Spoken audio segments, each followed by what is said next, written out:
Honestly, for a sec there, things looked iffy. Wasn't sure we'd worm out of that alive.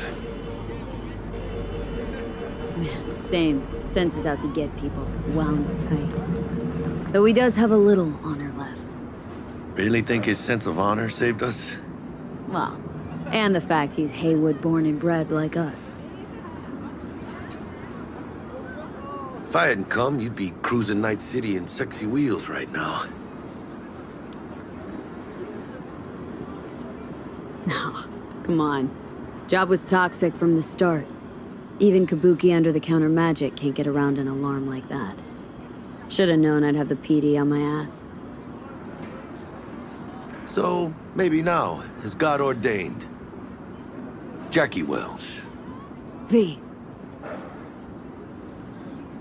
I know you. You hang at the Coyote. Wait, Wells? Like, Mama Wells? Thought I recognized the name. She's my blood, all right. Coyote's her dive. It's strange you and I never met before. Got the job to steal those wheels at the Coyote. From Kirk. You work with that sewer slug? Pepe owes him big, and can't afford to pay, so I stepped up. Gotta wonder about Pepe letting slimy Kirk boss him around like that. Heard what they say. He's backed by cartels. Cartels? No, listen. I know those cartel types, and I guarantee you, none of them have even heard of Kirk. El cabron's gotta learn. He don't do people in Haywood dirty. Come on, let's go have some lunch. Just like that? You put a barrel to my skull not so long ago. You help my homies, you're okay in my book. No harm, no foul. None at all. Getting one of my good feelings. But what? About us. Sense a kind of chemistry, you know? Come on. I'm fucking starved. Okay, food it is. Let's go. Hello once again to episode 12 of PlayStation Pals, a video game podcast. Gamescom is in our rearview mirror, and we are back to talk some games. But who are we? I am your host, Nick, and I am joined by the Jackie to my V, John. Now, John, I'm going to introduce a new segment at the start of every show from now on. Ooh, okay. And it is called the PlayStation Showcase Defcon level. So if you're not familiar with the Defcon level, it's something the armed forces use that describes their defense readiness condition. And this goes from Defcon 1 to Defcon 5, where Defcon 5 is the lowest state of readiness, and Defcon 1 being like nuclear war is imminent or has already begun, like it's here, you know? So we are going to do this with the probability of a PlayStation Showcase announcement. As we discussed, you know, over the last few podcasts, Sony has usually announced the showcase by this time, and they've had one in early September.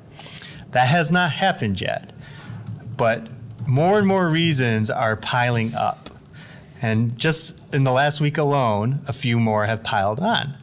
So we got that DualSense Edge announcement of the controller, but no release date, no price. That happened during Gamescom. This week, Game Informer revealed their new cover for this month's issue. It's going to be God of War Ragnarok. Just a few weeks ago, we had a Helldivers 2 leak that was deleted off of Twitter. And then also this week, a Need for Speed game is rumored to be coming this year, but has not been announced yet. And there is no EA Play event this fall for it to be announced at. So given all this information, John, what DEFCON level, again, DEFCON 1 being like, we're on fire, like it is here. It is going to be announced by the time people listen to this. Or Jim Defcon Ryan 5. is spying on my sleep. Jim Ryan has his eyes on us. Yeah. That's how close we would be. Or Defcon 5 is like, no, it's not happening. By the time we record the next podcast, very unlikely that we'll have heard of this event. So, given that explanation, John, where are we at? How ready should we be? I think if there was nothing, no rumors, no Helldivers 2 type things, we would already just be at a Defcon 3 or 4 just on the fact that Sony has had a conference in September the last 2 years. So, compiling all the other little things here and there that seem to be kind of adding into to that, I'd say we're at a Defcon 2, man. I would be shocked at this point if we get to October or even halfway through September and don't have any news, big conference or big event from Sony. There's just too much to talk about. There's too many unknowns. VR, all the first party teams. There's just too much, and we got to get God of War blown out too. I'm sure there'll be a state of play for that, but I think I'd put my money on it that we're definitely getting one here in the next coming weeks for sure. Okay, so you think it is very likely by the next podcast we will be announcing to our listeners there's a Sony showcase. Yes, I would say yes, because it seems that the going theory right now is September 8th. So if that is true, obviously 100% we're going to know. I think it's also possible that it could be September 15th. That's just kind of what my gut was telling me a couple days ago, that it just seems like that would fit in the schedule nicely. I think they had one on September 16th one year, and so just right in the middle of the month. But I think we'll have some positive news to share with the folks. I think we will be there. Yeah. Yeah. Okay, good. Yeah, I'm with you. Defcon 2 is pretty good. If we do not hear anything by next podcast, then I am at Defcon 1 for it to be announced the following week. So yeah, I'm with you. We're at Defcon 2, so everyone just be ready. It's coming. So in theory, if you're going to be at Defcon 1 next week, if we don't know, at what point do you reverse back down to Defcon 2 or Defcon 3 if we don't get any news from Sony? Like at what point do you throw in the towel and say, well, fuck it, we're just screwed this year? Or are you so confident that it's going to happen no matter what? So that would be meaning 2 weeks have gone by. So that would mean both of our proposed dates, the 8th and the 15th, have already passed. I would start decreasing it then. Okay. So we got 2 weeks. So we're on Defcon 2 leading into the next podcast. So that's, September 8th will be our next podcast, or 9th, sorry, will be our next podcast. And I'm very likely that it'll be there, so Defcon 2. If we don't hear by then, the next week after that will be Defcon 1. And then after that, it'll slowly decrease because then it's less likely to be in September or at all, I would think. So. Right.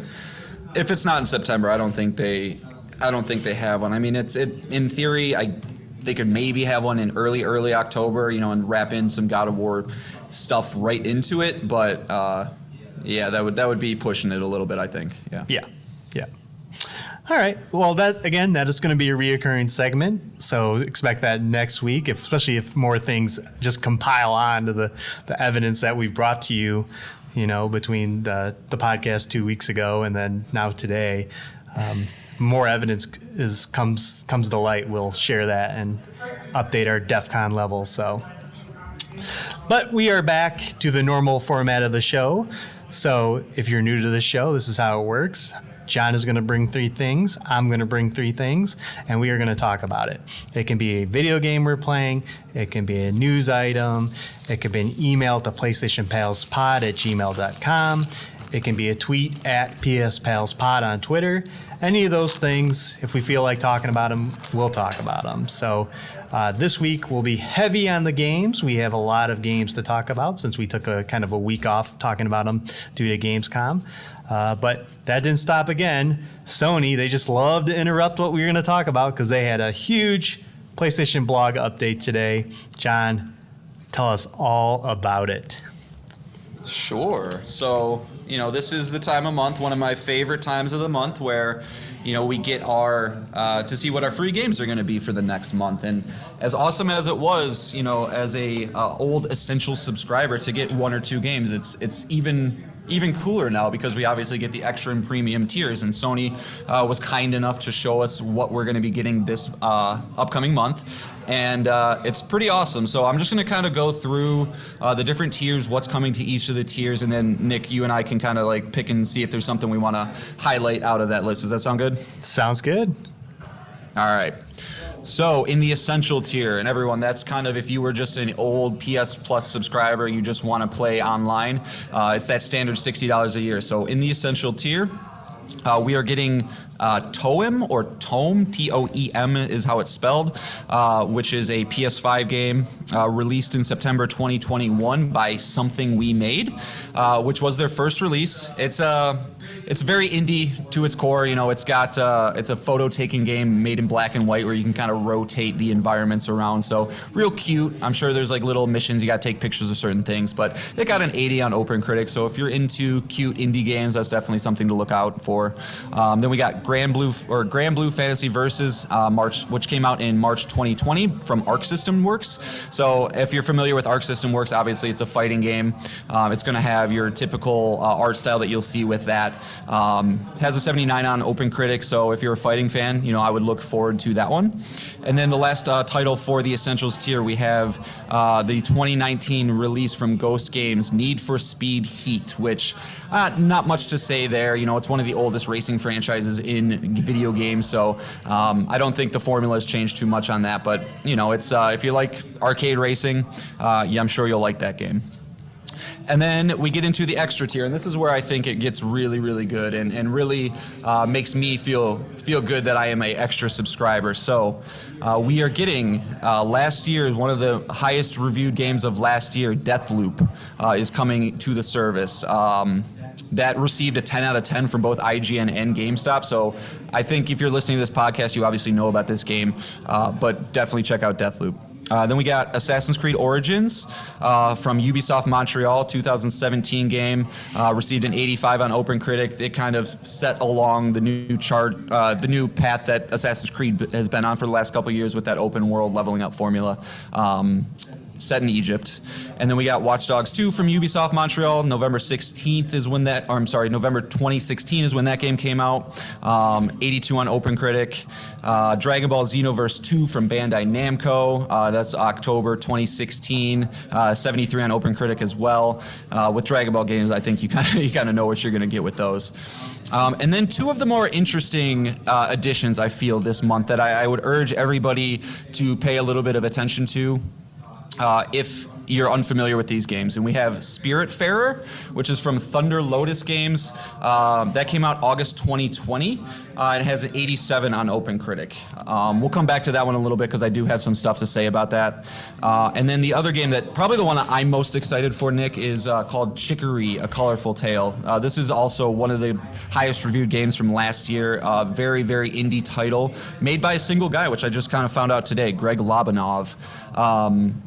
Again, very cute indie style where you kind of go into a black and white world and you just start to paint it and start to, I think, use the paint to kind of navigate the world in interesting, cool ways. I've been told it has a very, very heartfelt, good story as well. So, probably something along the lines of Celeste, which is like that super indie title that surprisingly has a deep story mechanic.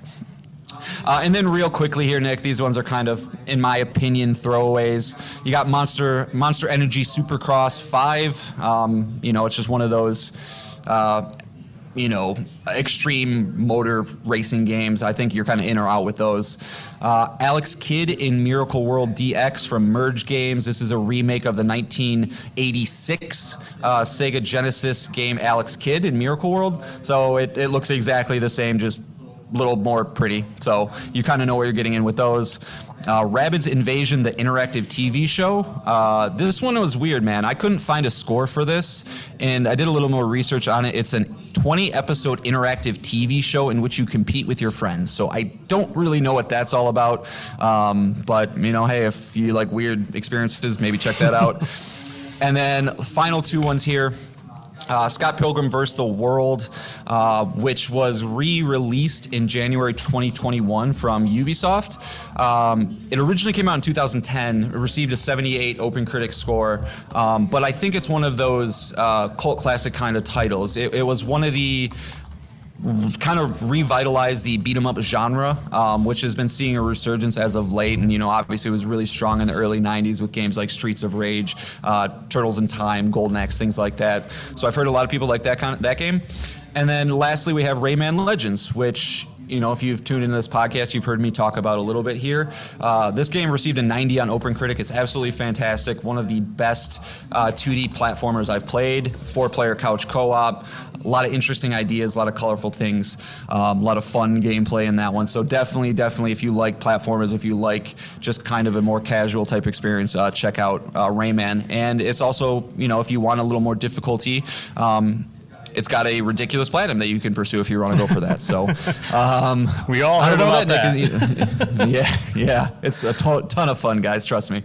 And then that's about it. What kind of stands out for you, Nick? I think this is a pretty strong one. Well, you did miss one. Scott Pilgrim vs. the World. That's what I was just talking about. Oh, was it? Oh, I'm sorry. Yeah. I thought you were still talking about Rayman Legends. No.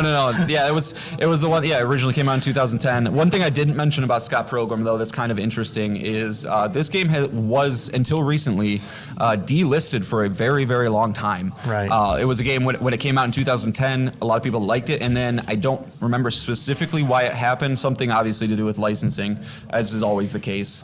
It got pulled off the stores, and people couldn't buy it. It was never a physical game, so you couldn't get it anywhere, and you couldn't buy it digitally. So it was kind of nice to see that come back, which I know like the fans of the beat 'em up games, we're happy to see. So, and then there are some premium games. I'm sorry to cut you off, Nick. I know I just asked your opinion, but real quick, we are finally getting another PS1 game into the premium list. That's kind of been, I think, a lot of people's major gripe with the service so far, or at least the premium tier, is they only added a couple random PSP games, and the game trials and stuff aren't really cutting it. So it's nice to see they're finally adding another PS1 game in. We're getting Siphon Filter 2, and then we're also getting the Sly Collection for PS3, Sly Thieves in Time for PS3, which is essentially Sly 4, Bentley's Hack Pack, which is a mini game from Sly Cooper, I'm told. It's I don't have a lot of familiarity with that franchise, so I think it's just kind of a little tacked-on game. And then you also got Toy Story 3 for PSP and Kingdom of Paradise for PSP. So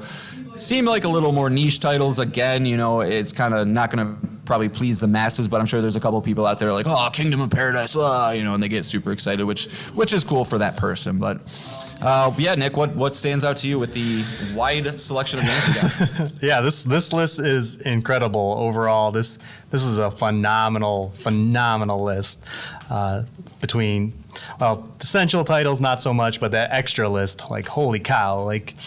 Yeah. Just personally, I have played and completed a lot of these games. So Watch Dogs 2, which is my favorite in the series. It has the best characters, a unique location in San Francisco. Definitely worth checking out. Assassin's Creed Origins is not my favorite in the kind of reboot trilogy, but it is set in Egypt, which is a unique location, and it is a very good game. Would you say that's your second? Like, I think I'm correct in saying Odyssey is your favorite of the three, right? Yeah. I would say, that's second. Odyssey, Origins, Valhalla would be my order.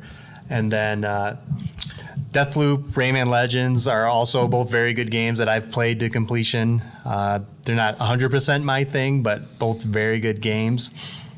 And then I brought up Scott Pilgrim vs. the World earlier this year when I was talking about TMNT Shredder's Revenge. Scott Pilgrim vs. the World is so good. It is a beat 'em up, but with a lot of RPG mechanics and a lot more depth to it. A lot of more like buying items and stuff like that. So it's a more deeper game, and it's very fun. I love that game. I remember back when it came out, playing 4 people, when I lived with a bunch of roommates, and we had a great time. It is very good. Nice.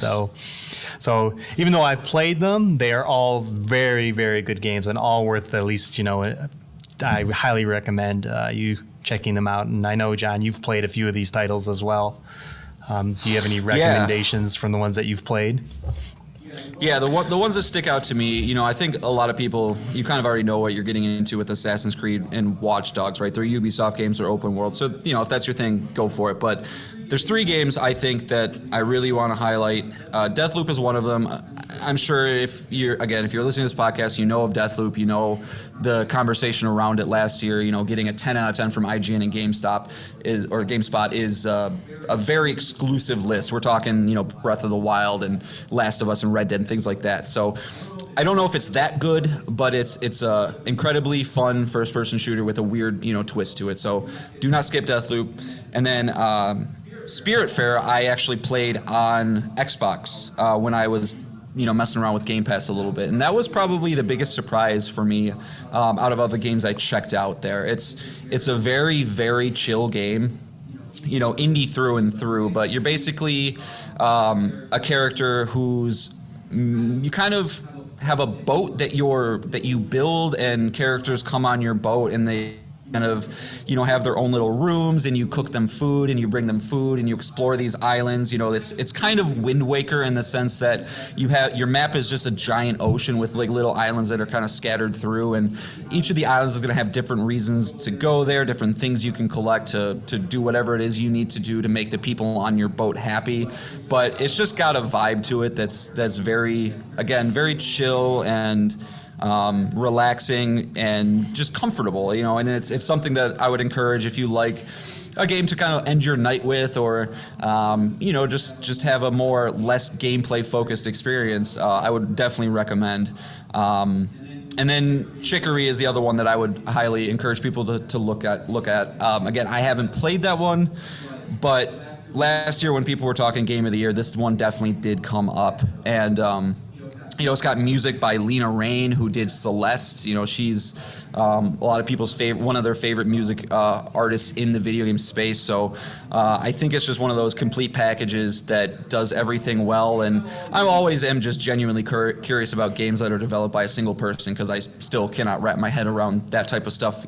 You know, after even taking a coding class for 1 month, I don't understand how a single person can sit there and make something like that. So I always want to make sure I'm supporting those kind of people, even though Sony is going to be the one supporting them now, because I don't have to pay for it. I can just play it, which is great. But yeah, and I think those 3, and you know, but even if you don't, you know, if those aren't your kind of games, Rayman Legends is there for the platforming crowd, Scott Pilgrim for the beat 'em up crowd, Xenoverse, you know, for the fighting crowd. So yeah, it's interesting, because I do wonder if the conversation between is PS Plus a Game Pass competitor, which seemed like initially people were saying no.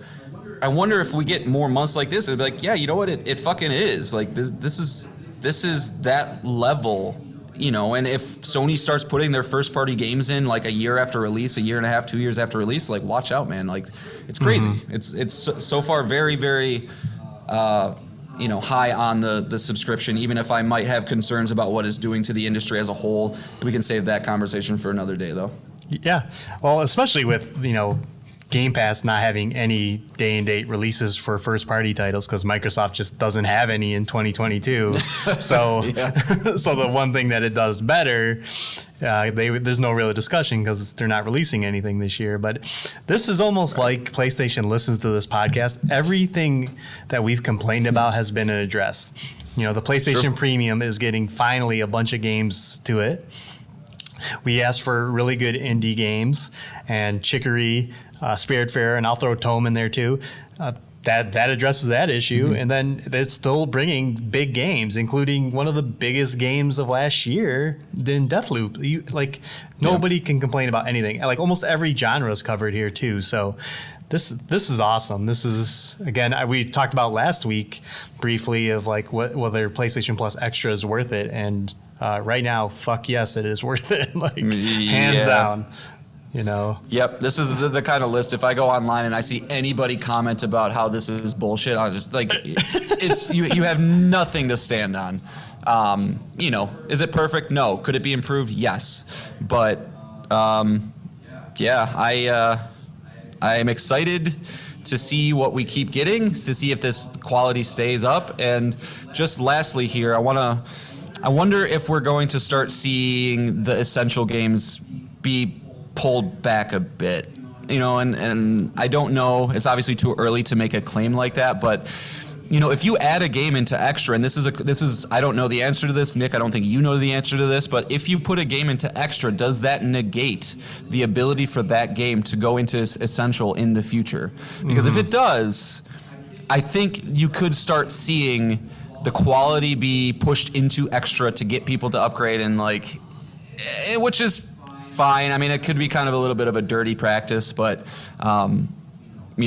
it's $40, man. For even $40 a year for this month is worth it. So. Well, I would argue kind of similar. Remember, PlayStation Online used to be free, and then PlayStation Plus was the free games, and then they eventually just rolled in online to be also required to pay. I could see a world where PlayStation Plus Essential is just to play online games, and you don't get free games at that tier at all anymore. And then PlayStation Plus Extra tier is where you get the free games like we are now. So you're not getting the two dates with the two different games. Because we didn't mention, I don't think, maybe you did, but these are coming September 20th, the extra games, while these games, the essential games are September 6th. So got a little 2-week difference between all these amazing games. Yeah, I wonder, was August a 2-week difference too? I know August was the extra games came in the middle of the month. I just wonder if we can start to expect that the third Tuesday of every month is when we get the extra stuff, and the first Tuesday is when we get the essential stuff. Yeah, I bet you something that's to keep track exactly of. what it is. Yeah. Okay. Well, that's all I got, Nick. But just one last thing, reminder: if you have not downloaded the August PlayStation Plus games, make sure you do that, because once the essentials are out, the last months go away. So make sure you get that Tony Hawk, Yakuza, and Little Nightmares. Yeah, and it's also worth noting, once again, another month, nothing's getting removed yet. It's just added. True. More and more value is getting added to the extra and premium tiers. So very cool, very exciting, and man, this is something to watch out for. I can't wait till what they say October is. Hopefully, we get a lot of horror games. I'm gonna call it right now. We will get Resident Evil 2 and 3. It's right now. Right now they're 70% off. You can't milk that very much more. So I'm gonna say we're getting Resident Evil. At least one Resident Evil game, whether it's 7, 2, or 3. I wouldn't be surprised. Well, I think 7's on the PlayStation Plus collection, I think. So I mean, they could pull from that, but I think it's been free somewhere else. But I digress. Okay, let's move on, my friend. Yep. So we are going to talk about the HBO version of The Last of Us, because they did something cool a few weeks ago. But before I get into that, John, we're going to have a discussion on what our stance is going to be going forward on spoilers for The Last of Us. Because The Last of Us originally released in June 14th of 2013. But by the time people hear this, they will be able to play The Last of Us Part 1. It releases September 2nd. And with this HBO show coming up, what is our stance on spoiling this game? Because it is very spoilerable. It's a very story-heavy game. So what is our thoughts, John? I think, and we can talk about this further, and if you don't agree, that's fine. I think spoilers should be on the table. The reason I say that is because if we want to have in-depth conversations about these two properties, the new game and the show, we need to, because we don't have any extra content that's going to be able to provide us a place to talk about that. And just to, pull back the curtain a little bit, how the sausage is made, I think everybody who's listening to us at this time has probably played The Last of Us. So I think it would be more beneficial for the podcast and for just, providing interesting discussion to be able to leave everything on the table. And we'll, of course, make everybody aware, if we are about to talk about something crazy, skip ahead, whatever the case. If we have to start doing timestamps, we can. That's kind of my thoughts, though, because I just think we're not going to be able to dance around a lot of the things that easily, and especially when we're starting to want to compare the show to the game, it's going to be really tough, man. Yeah, I hear you. I know you, John. You're just gonna you like to say things without thinking. So excuse me. So yeah, like I think that's the best policy is we're gonna try our best to avoid the major spoilers, and if we are gonna talk about them, we will certainly say that ahead of time. And then if it's really big spoilers, we can get into some. I'm fine doing some timestamps so our listeners know. But I just wanted to break that down before, because again, it's here again. Well, The Last of Us Part 1 is out, and the show's getting teased. So, all right. So moving back to I heard Joel dies in the beginning from a golf club. Stop it.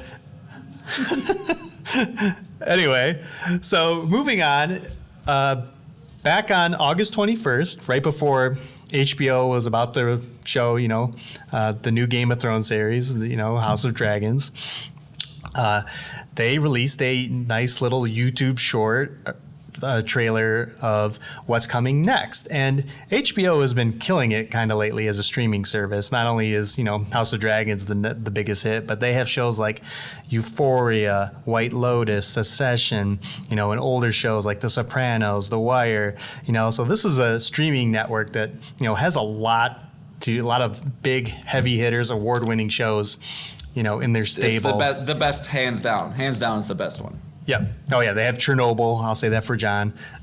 But the cool thing about this trailer, not even getting into what we saw, is like before they're leading into like the next season for Succession, the next season for White Lotus, and these are again award-winning shows, and they're just rattling them off one by one. They all of a sudden just stop and say, "And coming next year," like this big like.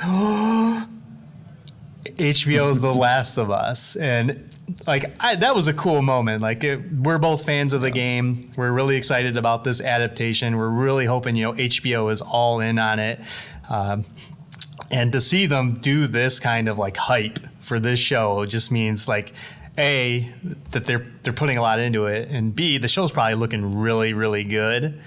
So I don't know what your thoughts are, John, but I just thought that was a cool moment because I was just I didn't, see it on the subreddits or anything. I just was scrolling YouTube and it was there, and it was a thumbnail of Pedro Pascal's face. So I was like, oh, okay, maybe they have a few clips in there. And then I was like, wow, they're really into it. So, yeah, it's exciting to me. I just can't believe a video game show and an adaptation of one of our favorite series is getting this kind of treatment from HBO. That's incredible. Yeah, I am at a fever pitch. I'm more excited for this show than I think I've ever been. And the more I think about it, the more I start to analyze and dissect kind of what's going on around the show. It just compounds on itself. When this show got announced, immediately, obviously, we knew that the story was going to be good, right? Because the story in The Last of Us is arguably the greatest, if one of the greatest, if not the greatest story ever told in video games. One of my opinions, but I think a lot of people would have that same opinion. And then you come to find out that the budget for this show exceeds what they spent on Game of Thrones, and you're like, what? How is that even possible? What are you think about Game of Thrones and the dragons and just the amount of actors and everything that went into that show. It's like, how are they going to pump more money into this? So then that it's like, okay, well, obviously they want to make this as good as they can. And then you find out that Neil Druckmann's involved, which, I know there's haters of that man out there, but he knows this franchise front to back. He knows the directions. He knows where these characters' heads are at when events are happening. And he's going to make sure that it's taken care of in the right way. And so when you combine all these things, and then you add in the level of acting chops that Pedro has, I don't remember Ellie's actress's name, but Bella Ramsey. Bella Ramsey, right? The young Mormont girl from Game of Thrones, and it's just, I think this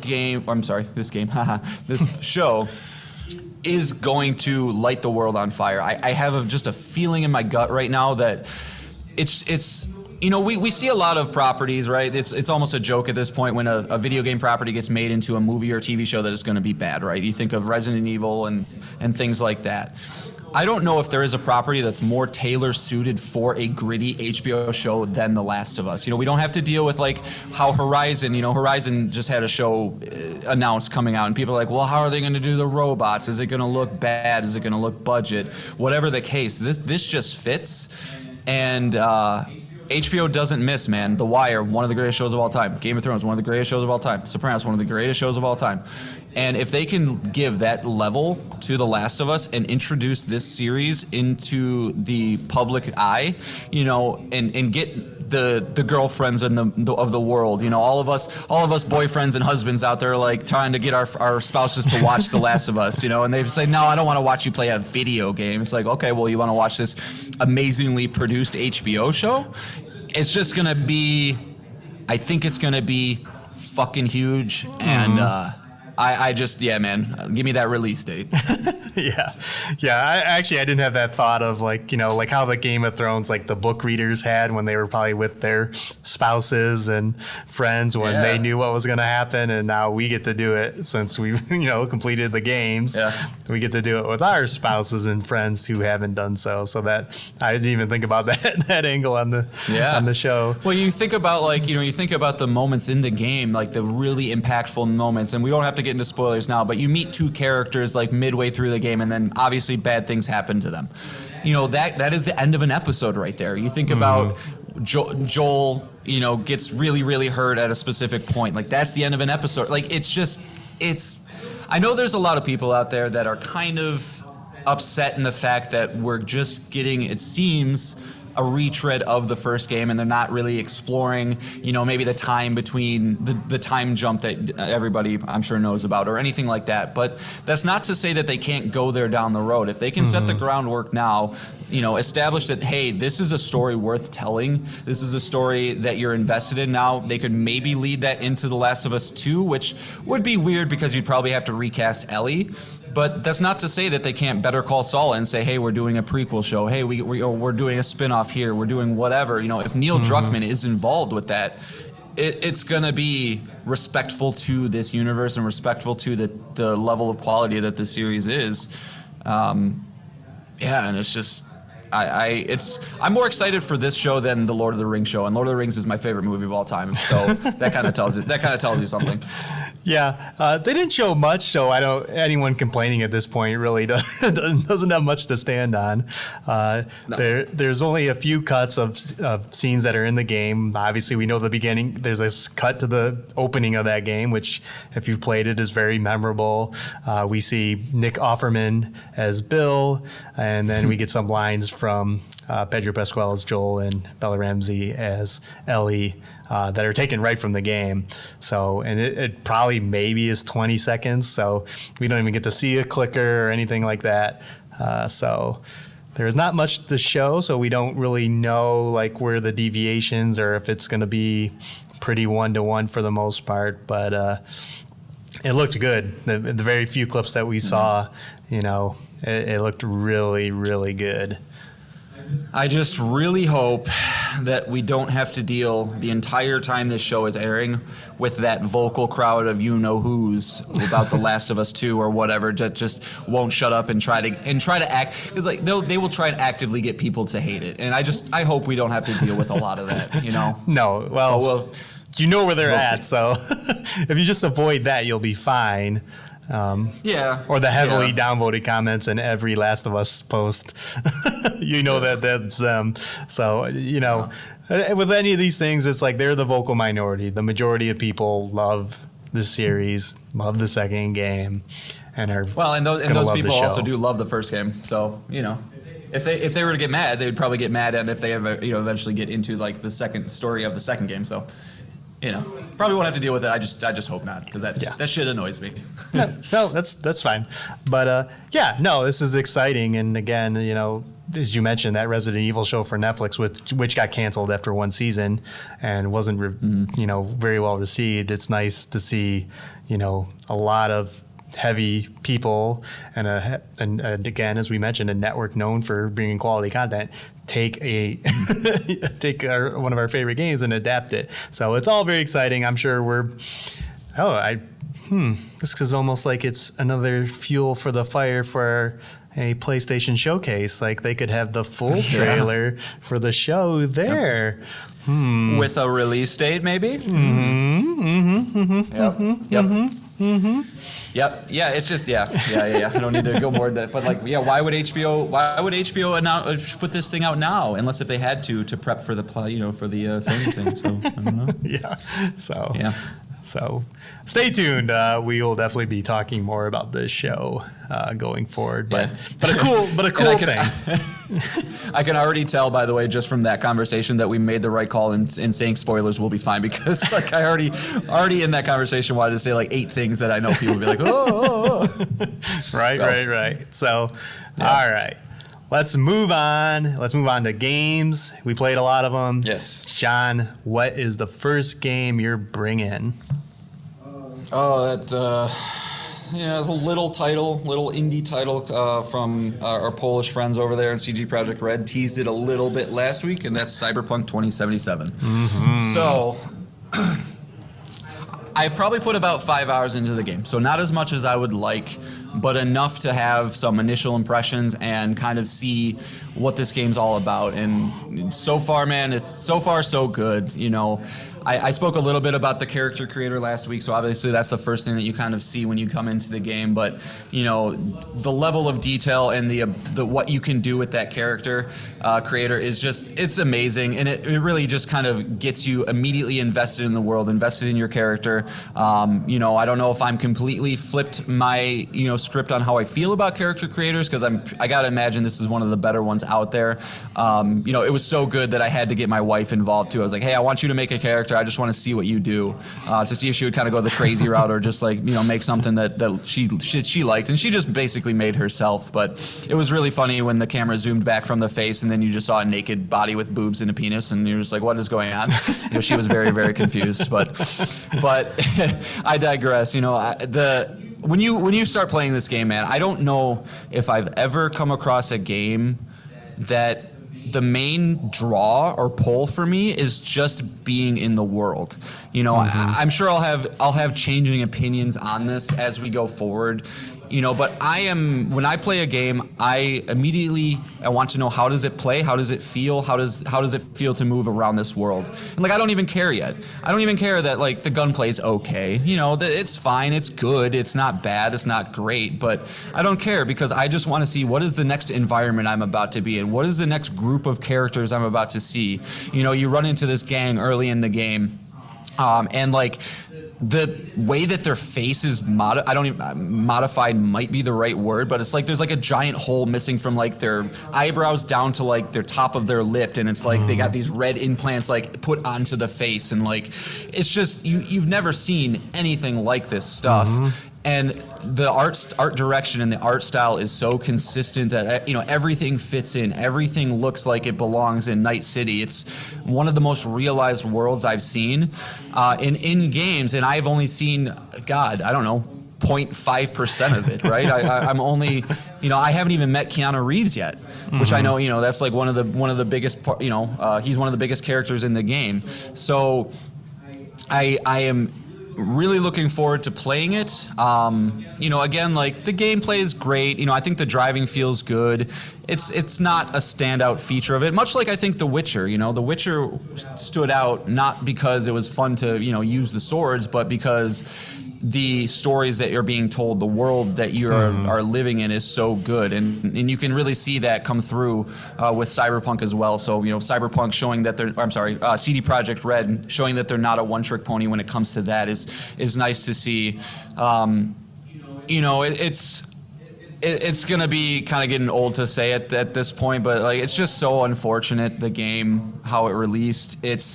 If they just canceled the PS4 and the Xbox One versions, which is what I think they would probably go back and do if they could do over the entire situation, it would have pissed off some people for sure. But the conversation around this game would be is this one of the greatest games of all time? Is this something that we're going to look back 30 years in the past and just, consistently talk about. And I know I'm making bold claims only 5 hours in, but from, everything that you've talked to me about with this game, unless if everything falls off a cliff, I don't see it detracting that much. Yeah, I've seen a couple T-poses, I've seen some glitches, but you know what? I've told myself that that's a glitch with my character, right? He's cybernetically enhanced. And, it's because it's not so bad that I'm getting unimmersed, but I imagine like on the PS4, you can't convince yourself of that. If the game's running at 15 frames a second, it's just not playable at that point. Mm-hmm. But it's I can tell it's truly special. I'm looking forward to continue playing it. I will say I am kind of getting a little. I'm starting to ask myself the question: am I growing out of open world games? And I don't have an answer to that yet. But like, I do find myself more and more mainlining, and not like it's not like I'm doing it consciously, but I think there's just this weird, thing in the back of my head that any parent can relate to, where it's just like I don't have as much time as I would like. So if I want to get through this, I should just get through it. And so that inherently makes me start to kind of rush, and I'm really trying to take my time and not rush and absorb everything I can, do the side stories, because I know, that was one of the strengths of The Witcher, is how strong the side characters and side stories were, so I want to make sure I don't miss that stuff. But I just hope that I don't get burned out easily, because it did start to happen a little bit with Horizon, and so hopefully the story can pull me through, and see what Keanu Reeves has to offer. But I know you probably have a million things that you want to say with this game, Nick, but so I'll let you kind of just jump off of the things I've said here. Yes, don't worry, John. I will shepherd you through the game. I'll point you in the direction of all the good content. Yep. Yeah, unfortunately, I played this game when we weren't doing a podcast, so I've been chomping at the bit to talk about it. I'll just say this up front. It is one of my favorite games I've ever played. I played it briefly when it was released on PlayStation 5, and then decided to wait it out till the big patch 1.5, and then completed it, and platinumed it. But I can keep my thoughts on the early parts of the game. And I remember when this game was announced, I really wanted it to be third person. I was really, really bummed, to the point of almost like I might not even play it when they announced that it was first person. But hearing you talk about the immersion, I think the first person view helps with that immensely. Yeah. And we talked about this briefly when we were talking about Starfield and the Bethesda titles, where the Bethesda titles, when you're talking to someone, it's just like you're a floating camera. That game has a third person view, but for most people, they just play the game and you're a floating gun and you're a camera. And when you talk to someone, your face just zooms in on their face and they just stand there and talk to you. It's all very robotic. But in Cyberpunk, right from the get-go, your nose is broken and you have to set it again, and then you have to go talk to a guy upstairs, and he's sitting there and he throws some stuff in your face, and you're looking at it, and your character is just your hands are all over in your face, you're moving around, you get to see your legs when you sit down. You sit in this booth, and this big burly bouncer guy sits next to you, and you look at him, and you're like, get this guy away from me. The game is enhanced by this first-person view, and the fact that CD Projekt Red went to so much trouble, not only to animate everyone you meet, but to animate your person, that I just fell in love with the first-person view in that game, because I felt like I was there.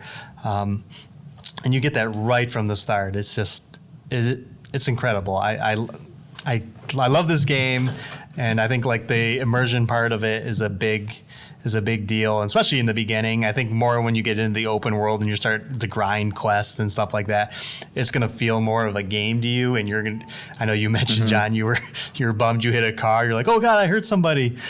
You'll get over that pretty quick when you're running all over the map and you have to to do things. But I think the game is really strong at the start, because you really see where they put a lot of effort in it, and that is definitely the world, the side stuff, the radio, the TV, the commercials, and then all the characters around you are doing their own thing, and they're all otherworldly looking. Like the cybernetic implants really make them just stand out. I think you were talking about Maelstrom, this gang that is obsessed with cybernetics, that they're more metal than man.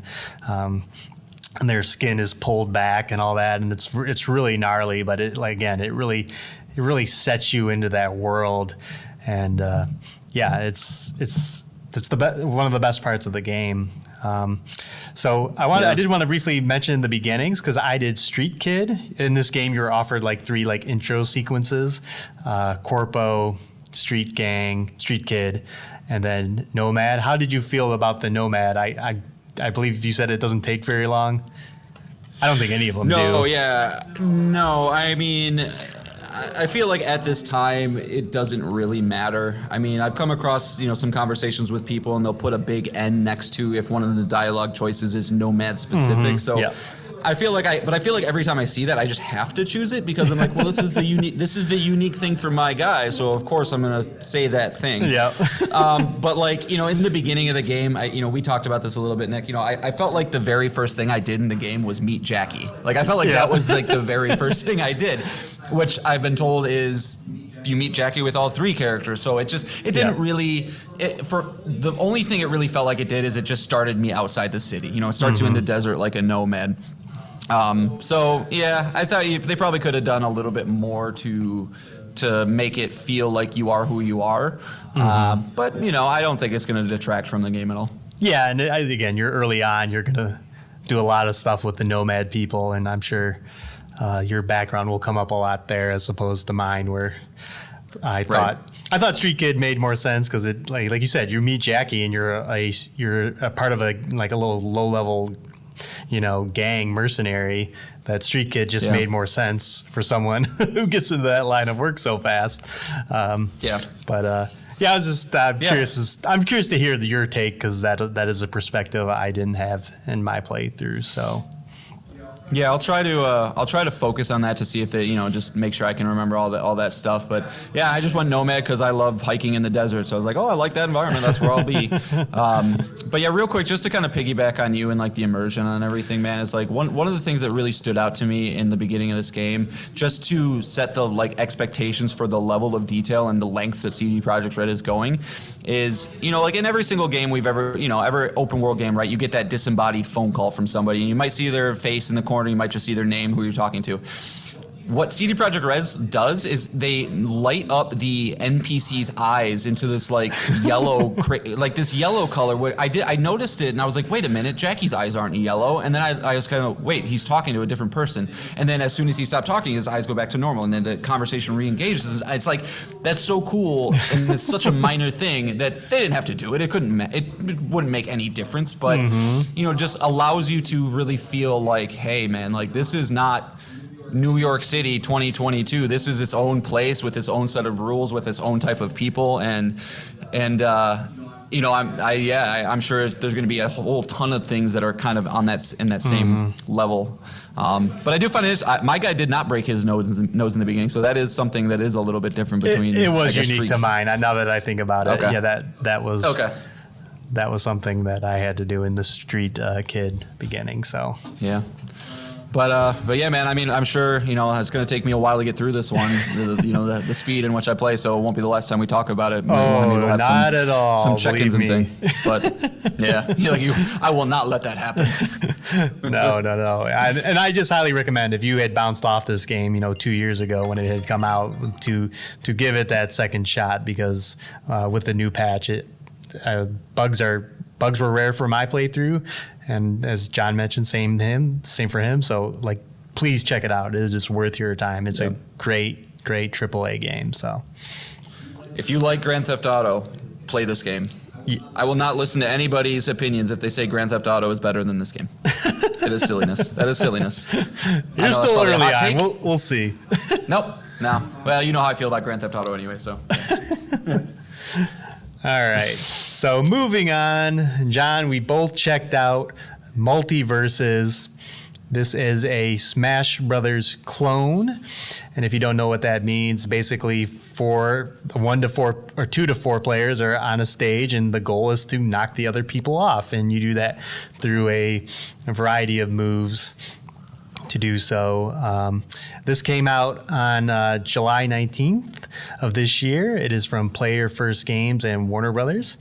It is currently sitting on a 79 on OpenCritic, and this game is free to play. You do not have to pay any money to get it.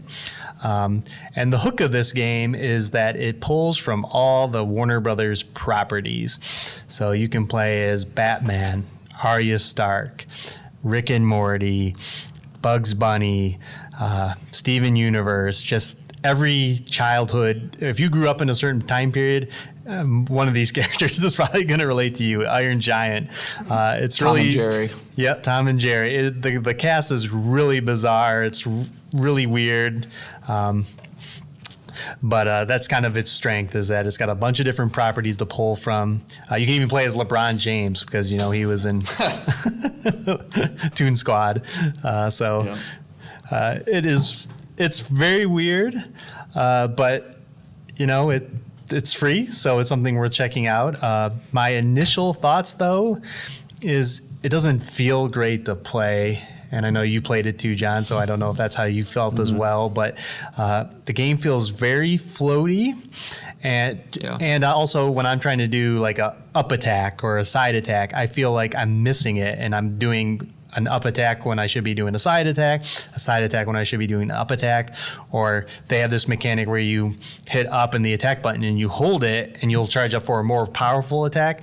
I miss those prompts all the time. So I don't know, is that how you felt when playing it? Yeah, 100%. I think this game will definitely be it's a great solution for people who don't have access to Nintendo. But if you've played Super Smash Brothers, it's impossible not to just want to feel and do the exact same things.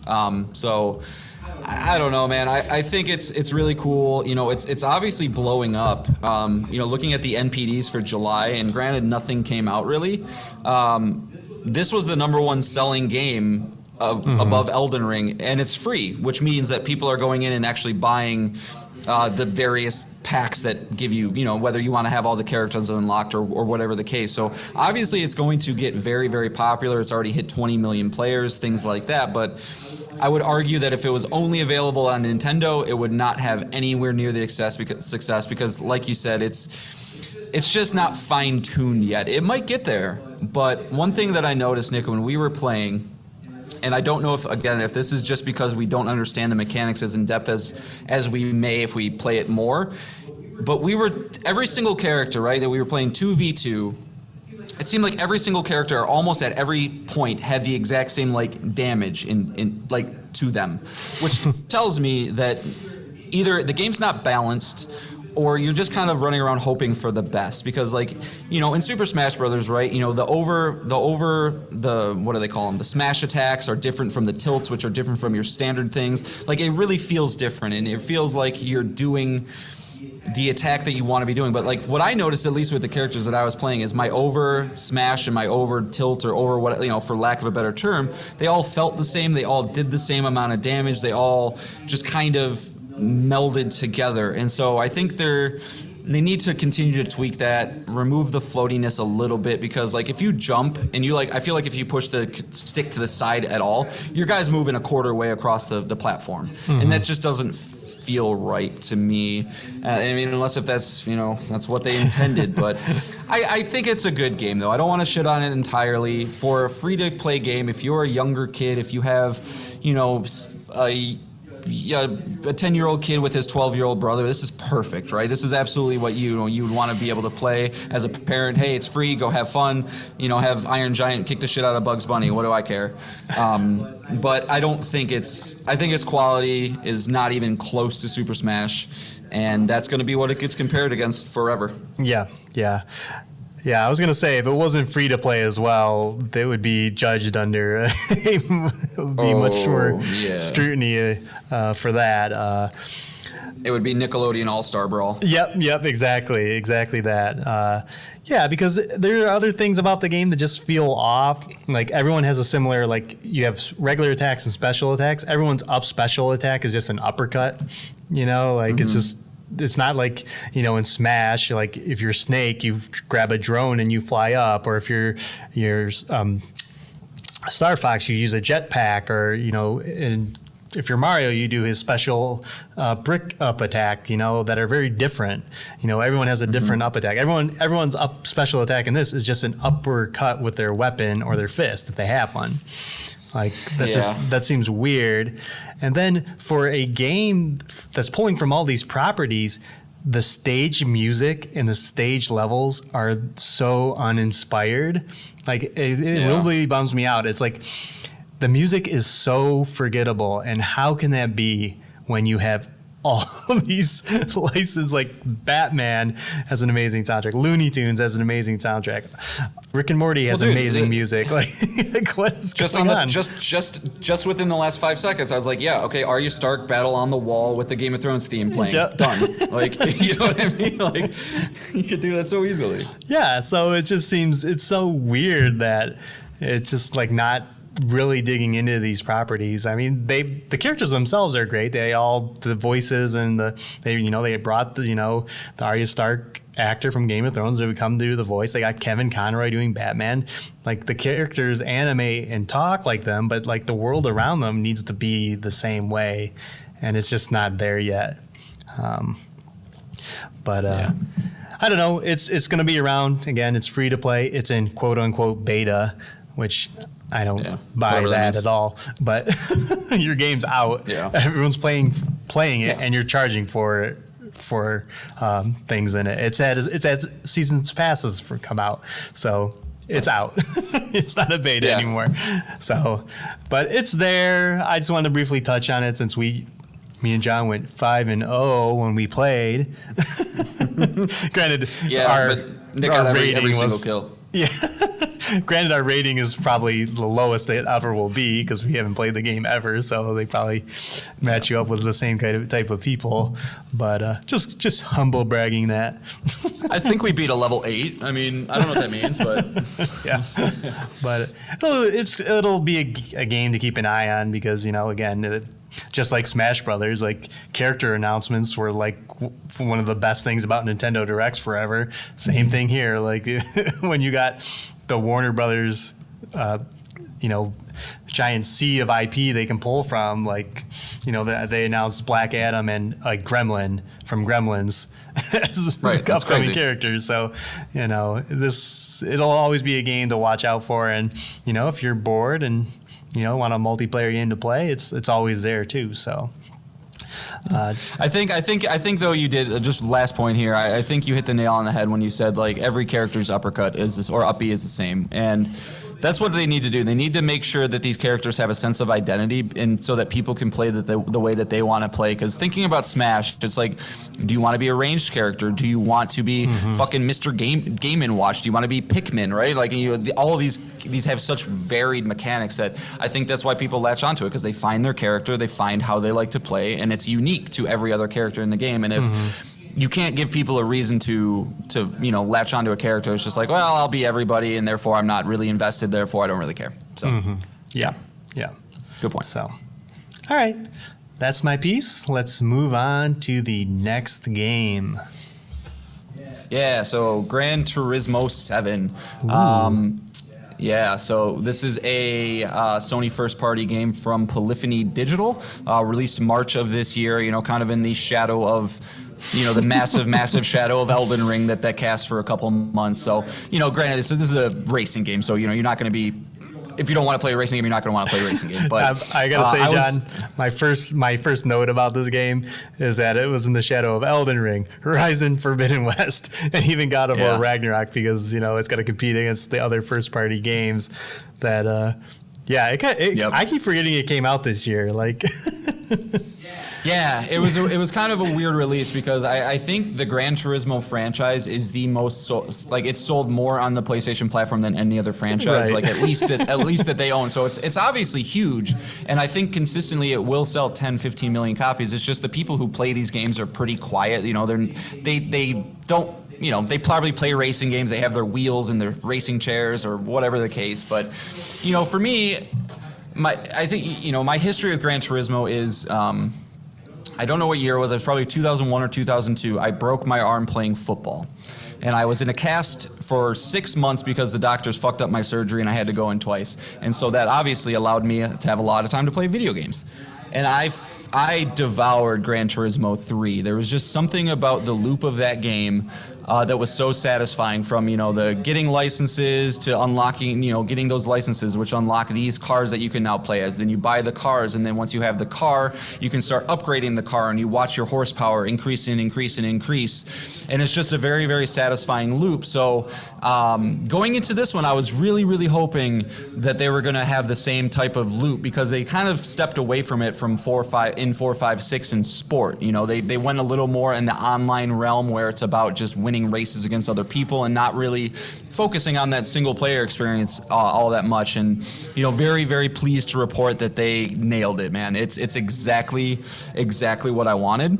Mm-hmm. It just looks prettier. So obviously this game on an OLED TV with my sound system is absolutely absurd. It's I could just sit there and just watch it, right? It's not only the exteriors and the way that the tracks looks and the way that the cars shine, but like every single one of these cars, right? There's detailed interiors too, where I went into a Mustang that my dad's owned. I'm like, yep, that's my dad's Mustang.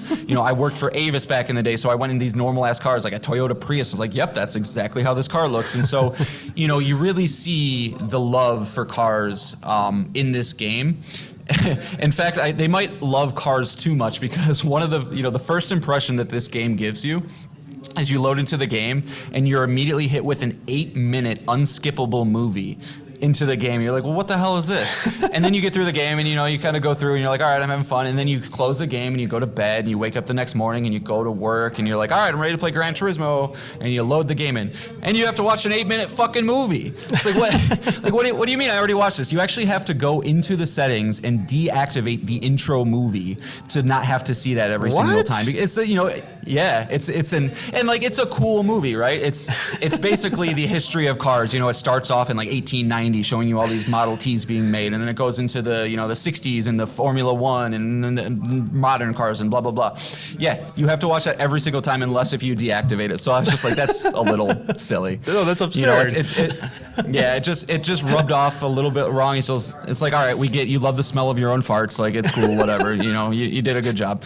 But so obviously I immediately deactivated that, but it has that micro dopamine thing that I'm looking for. It's like, yep, okay, I got the Mustang now that I wanted. I love Mustangs, and so I started racing with it, and like I did my first race and I barely got first, so I went into the tuning thing and increased my horsepower by like 20, and like I went back into the race and I owned them. And so one thing that I kind of noticed about all that is like, there's so many RPG games and things that we play where it's like, all right, my guy can repair 3 seconds faster, or he can, I can reload my guns 4% quicker, and you don't really feel those upgrades, and so they kind of just become like, all right, yada yada yep, upgrade, go back and just keep doing your thing.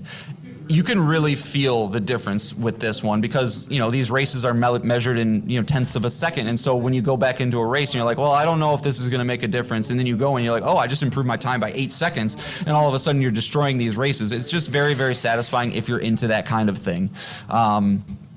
So yeah, I'm pretty early into the game. It's not going to be a game that I just devour front to back. I'm still focused on Cyberpunk, but it's just a good one to jump in, do a couple races here and there, and have like a long form game that I'm just kind of jumping into whenever I feel like it. And if I can eventually buy a racing wheel and get even more invested, I don't know if I'm going to ever want to do online races, but I might. And and one last thing I wanted to mention, this game kind of came out with a lot of controversy. There was a whole deal with them effectively making the grind unbearable to get the cars that you want in. Thus far, I haven't noticed any of that. That's not to say it's not still there, because I think it's more endgame type stuff anyway. But haven't noticed that yet. So I don't want to give Polyphony and Sony a pass on that yet, but so far no problems with me there. Yeah. But any questions, Nick, or anything you got to say? I was going to bring that up because I know you kind of missed it when they had the whole busted patch that came out, and they had to give people like in-game credits to kind of like say we're sorry. We're sorry. But you haven't noticed like any, because it does have microtransactions in it. You haven't at least this early on been compelled to even check it out. No, maybe I will when I get home. I mean, at this point in the game, like the main campaign mechanic is this place called the Cafe, where you kind of go in and they give you a menu. It's all very hoity-toity. It's silly, honestly, but so where it's like, hey, here's your menu. We need you to collect these 3 Japanese compact cars, and then you go into the races, and like you're gonna have to buy one of them, and then the rewards for winning 2 of the races is the other 2. So like obviously I'm still like in the compact car phase. I just got a Nissan Z, which is a little bit faster. So I don't know if it's gonna get that bad later in the game. That's where it would really, I think, start to factor in. But I haven't honestly been looking for that kind of stuff yet either. So, Okay. might become a thing. I will report back if it does. And then I also know you played, since you also have the competitor console, you have played Forza Horizon 5. How does this compare? I know the Horizon is the more arcadey series as opposed to Forza Motorsport, but how did the games feel compared to each other? Yeah, I think they're both top tier examples of their respective genres. I mean, I know they're both racing games, but like you said, they are very, very different. It's hard to compare the two because it is apples and oranges. In Forza, you're taking a Porsche 918 Spider convertible off of ramps and jumps and trying to fly through the air as far as you can, and do these bombastic, crazy things. Where this is more like, no, I have to find the right line. I want to make sure that I'm braking in the right spots and paying attention to if there's rain on the tracks and things like that. So it's hard to say that one's better than the other, that I prefer one more than the other. They just scratch a very different itch for me. But I can at least tell or say that I think Forza is the best arcade racer I've ever played. Gran Turismo is the best sim racer I've ever played. So I think they complement each other very well. It's unfortunate that you need to have each consoles to play the other one. Mm-hmm. But I might check out Forza Motorsport this year though, because that really is the Xbox side version of Gran Turismo. Mm-hmm. Sony doesn't really have that arcade racer on the caliber that Horizon is, but MotorStorm. Yeah, I think they're MotorStorm. Do you remember that franchise? No. Yeah, I do. I never got into those. Never got into those kind of racers. They just always, I don't know. There's something about dirt tracks that when I see a dirt track, I'm immediately like, nah. I just feel like it's going to open the world up for like slipping and sliding and frustration. Yeah. But it is what it is. But yeah, it's if you're interested in a racer, I don't think there's a better one, or a sim racer. I don't think there's a better one out there personally. Cool. All right. Yeah. Well, a lot of games we'll be checking back into for sure. Yeah. All right. Final topic. I have been playing the recently released Saints Row 2022. This game released on August 23rd of this month. It is developed by Volition, who has done the entire franchise, and this is published by Deep Silver. It is currently sitting at a juicy 65 on Metacritic, extra juicy. So the critics have not been favorable to this franchise. It has been around for a while. Saints Row 4 released in 2013. This game is a reboot of the series, so you can say goodbye to Johnny Gat, Shaundi, and Pierce, and you're going to say hello to Nina, Kevin, and Eric. No, not Johnny Gat. No. Everyone loves Johnny Gat. He was absurd. He was a ridiculous character. But a lot of people fall on the category of these games of this. It's always the argument of Saints Row 2 versus Saints Row 3. Saints Row 2 was a more grounded gangster story, and then Saints Row 3 went insane. That's where dildo bats come in.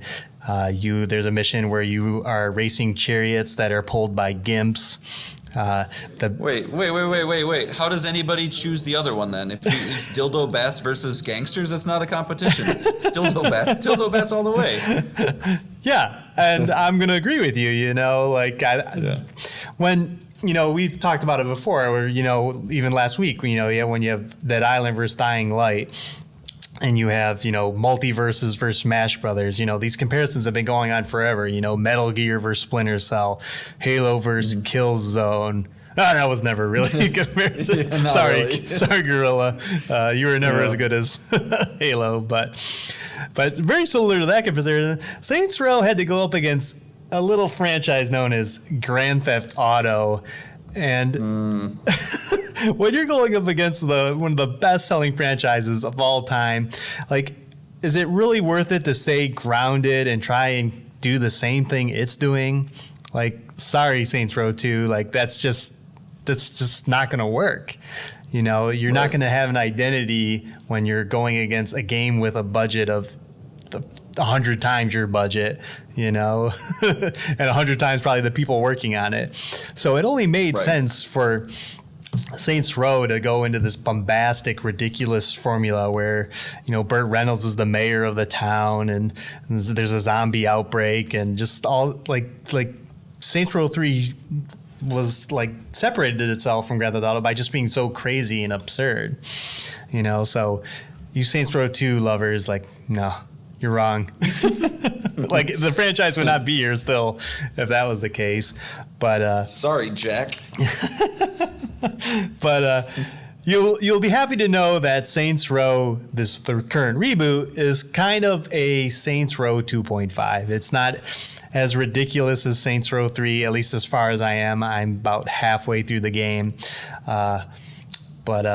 So it kind of sits in there. There's some more crazier weapons and stuff, but it's still a low-level gangster story, you know, the rags to riches story, and still has the kind of what really drawn me to Saints Row was like some of the best side characters. Like in the original franchise, there was Kinsey, you know, Johnny Gat.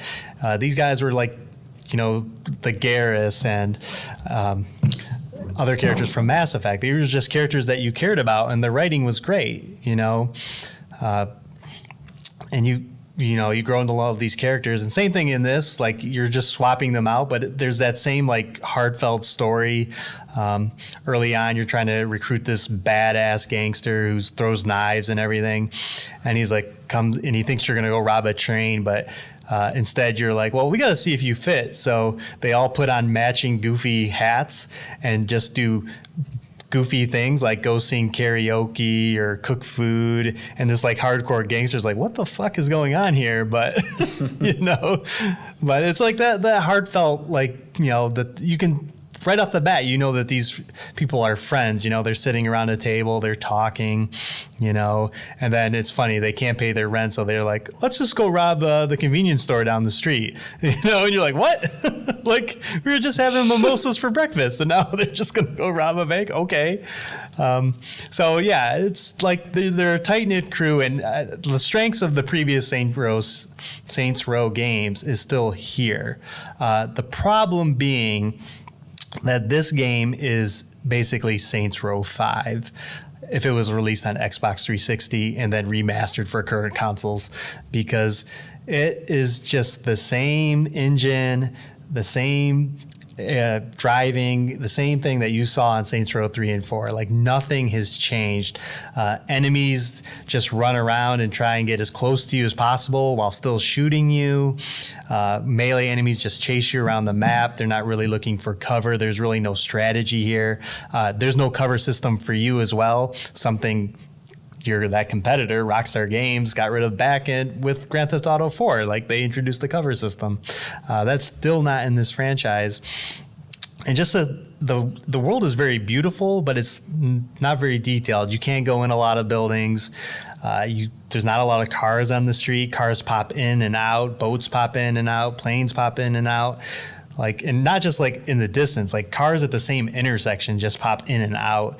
And it feels like an old nostalgia game. So if you're up for that nostalgia feeling, you know, go ahead and play this game. And then also on top of just the game feeling old is it's very buggy. This game allows you to customize your character anywhere, which is cool. Like, your whole body, your whole face, your whole appearance. You just pull up your phone, and it's an app on your phone, and you can just change everything right there. 1 out of every 3 times, this would crash the game entirely for me. Ooh. Like, I would be stuck in the menu. I can't exit. I can't get back out to the world. I'm just stuck in the character customizer. and couldn't get out. So I'd have to hard quit the game and start over. I've also had a lot of glitches where like pieces of clothing, or if I was carrying guns in my hand, that the guns would stay there in my hands through everything. Even if I'm whipping out other guns, I'm holding the previous guns while holding the current gun. It's all really bizarre. So like the game was delayed from February to now, and was probably still needs to be delayed even further. So that's kind of upsetting. I know I've been going on for a little bit here, John, covering a lot of things, but did you have any questions or points you wanted to make? I'm sorry, Nick. Repeat that. My headset just cut out. Oh, I was just asking if you had any. No, you're good. If you had any questions or any points about the game that you wanted to make, whether it's the coverage or questions for me. Yes. I mean, I have literally never played a second of any Saints Row game. So I don't have a lot to go on with that. But I guess I have a general. I just want a yes or no question. Mm-hmm. For you. Don't droobly do me. You know what that means. Yeah. Would you recommend this game to an open world video game fan today? No, not at full price. That's for sure. You're saying there's other better ways to spend your time? Yeah. Well, I haven't finished the game, but you might be even better because you can play all the other games on PlayStation Plus Extra Tier, like Saints Row 3 and 4 are on Extra Tier.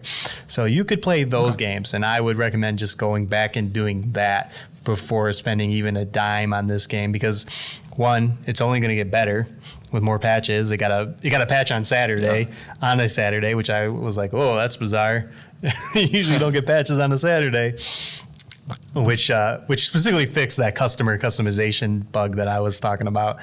But yeah, and it's gonna be Black Friday. This game will at least be half off. Like this. Okay. This game is probably selling well because it's very lucky that nothing else is around. As we've mentioned before, it's been, Grand Theft Auto 5 came out in 2013, so it's been a really long time since there's been a new open world to have fun in. The same level of Grand Theft Auto, so it'll probably do pretty well. But yeah, I would just wait. It's not there yet. Okay.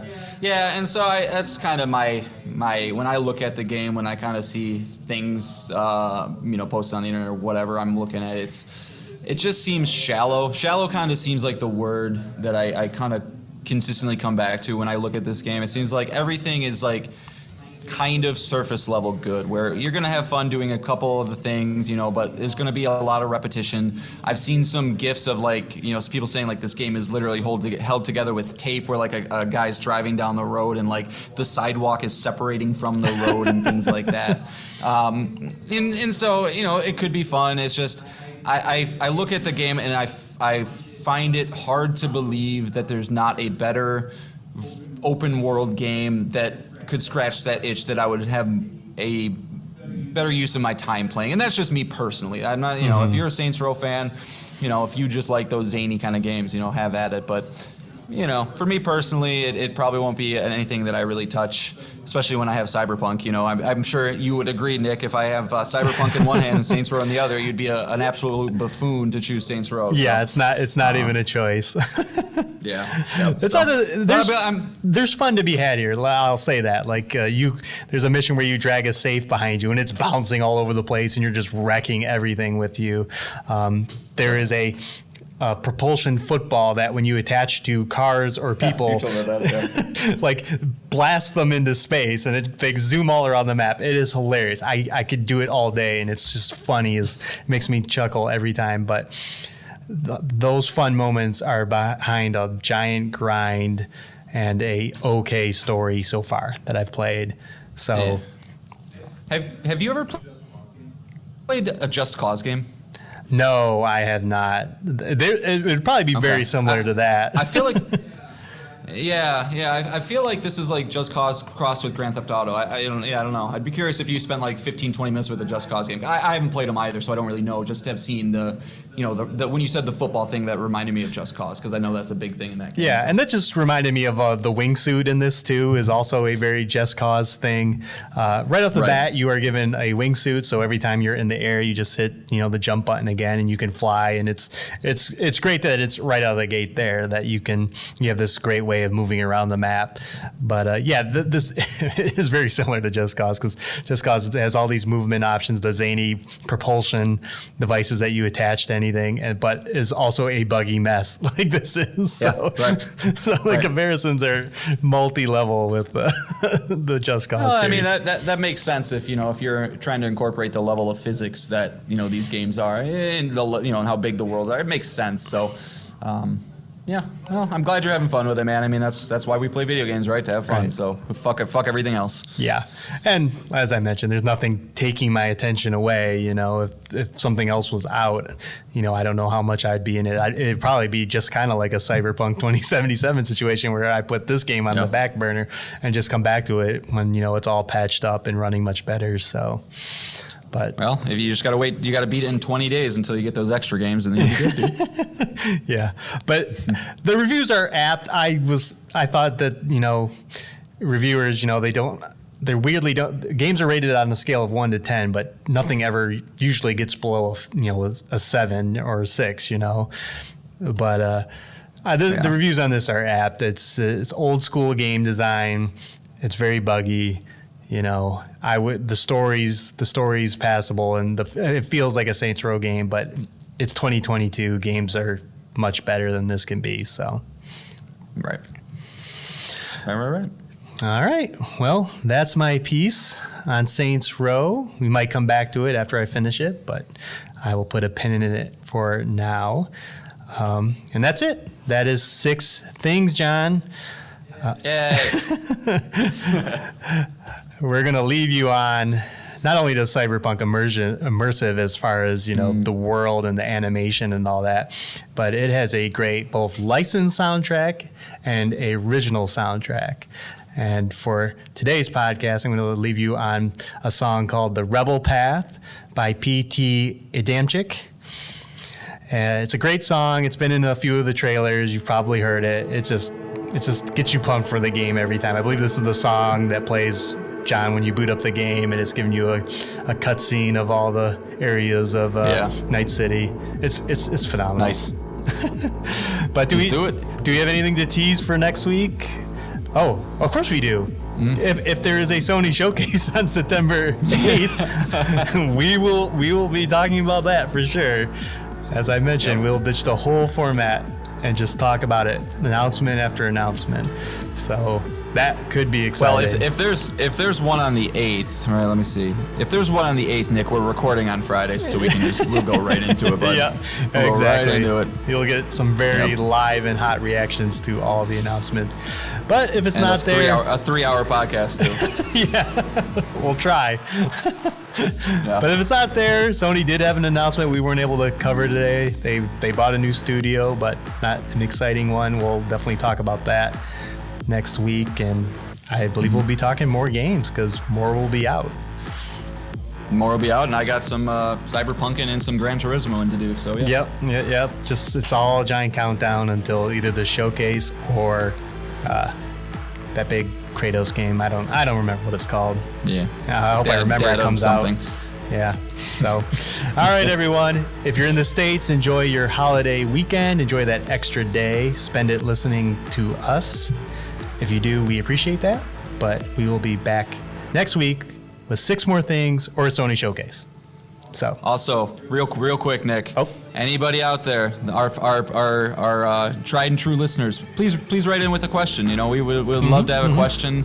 To talk about. Whether it's from people we know or people we don't. Write in with something, and we can riff off of that a bit. So sure. Don't forget about us. Yep, of course. So, if you think of a topic while you're listening on this extended weekend, send it in, and we'll happily read it on the show. So, we will be back next week, hopefully with a Sony showcase. So, until then, bye, guys. Au revoir.